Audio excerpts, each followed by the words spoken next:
Targeted updates to the front and rear end design shine an even brighter spotlight than ever on the sporting ability for which the BMW 3 Series Sedan and BMW 3 Series Touring are renowned.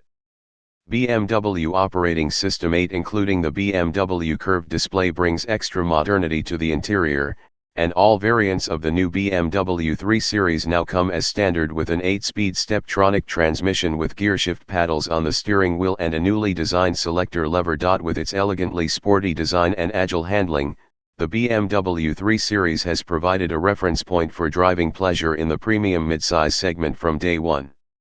And it also represents the core of the BMW brand.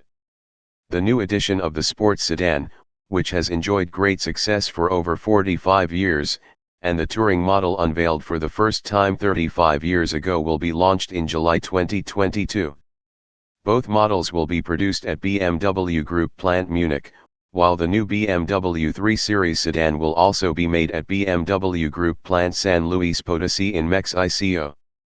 A variant of the sedan developed specifically for the Chinese market will be built at the Tiexi plant in Shenyang, operated by the BMW Brilliance Automotive (BBA) joint venture.